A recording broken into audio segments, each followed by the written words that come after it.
Кто над нами вверх ногами? Всем большой привет! Сегодня буду переделывать, вернее доделывать вот эту вот люстру.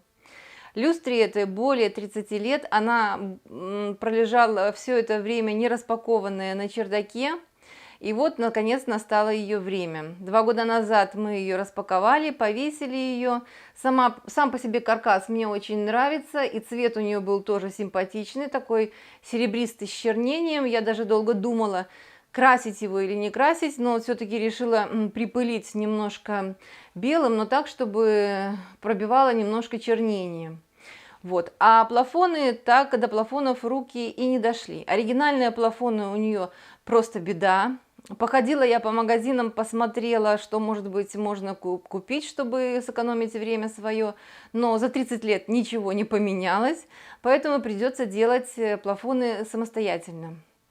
Что я буду делать, я пока еще конкретно не знаю, но хочется сделать что-то простое и лаконичное. В принципе, я хочу закрыть только вот патрон и начало лампочки, цоколь лампочки.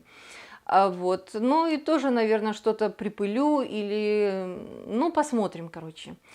Ну, я пошла в сарай в поисках богатства, вас приглашаю с собой. Порылась я, значит, в своих закромах и нашла вот такую проволоку. А вот, это медная проволока, такая довольно-таки толстая. И что я буду с ней сделать? Я решила сначала ее зачищу, потом накручу по диаметру патрона, чтобы вставлялся в плафон спираль. И спираль будет сантиметров 10. Ее потом немножко припылю белым цветом.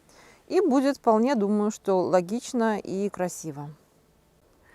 В общем, я оборудовала себе такое нехитрое рабочее место, положила лестницу. И вот сейчас буду пробовать выпрямлять. Сначала выпрямлять проволоку, а потом ее закручивать в нужном диаметре.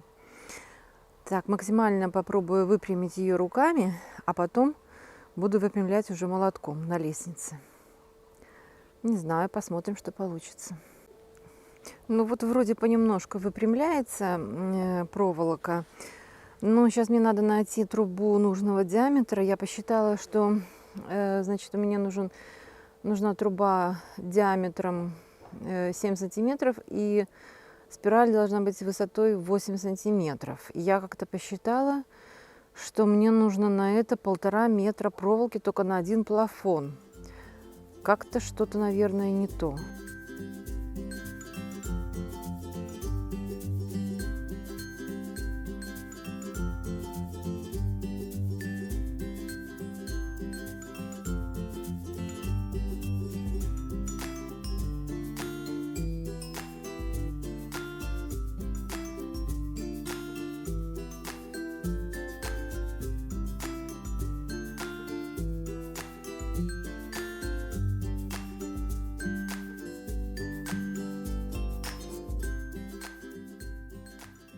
В общем, упс, получилась неудача у меня. Взяла я баллон нужного диаметра, как мне нужно. Накрутила, значит, вы видели проволоку, пошла померила, а у меня получился диаметр больше, чем мне нужно. Я забыла про сопротивление материала. Я накручивала, а спираль получилась больше.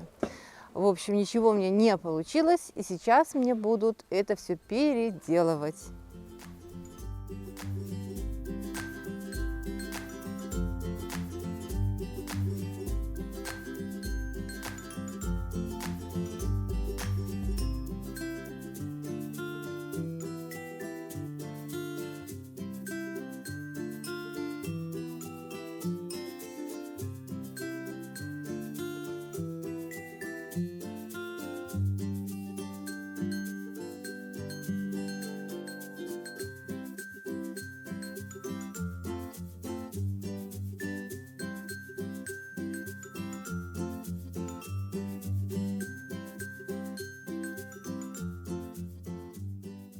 Ну вот что у нас получилось. Такая легкая патина. Как я говорила, я не хочу закрашивать полностью. Хочу, чтобы пробивала немножечко цвет металла пробивал.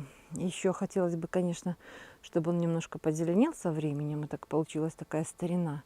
Но посмотрим, оденем в плафон и посмотрим, как оно будет сочетаться с тем, с тем каркасом люстры, что у нас имеется.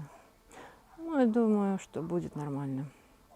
Вот так вот Олег аккуратненько закрутил проволоку. Ну, это закроет мне патрон и половину лампочки.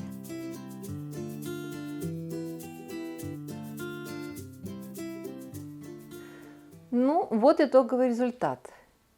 Ну, конечно, интересно так смотреть. Но есть небольшой такой спорный момент по стилистике, конечно. Это более такая классическая люстра сама, а плафоны получились более такие, более современные. Современность и классика в одном флаконе, так сказать. Но все равно, по-моему, это лучше, чем вообще ничего. Ну, на этом у меня все. Всем пока. До новых переделок. Оставайтесь с нами.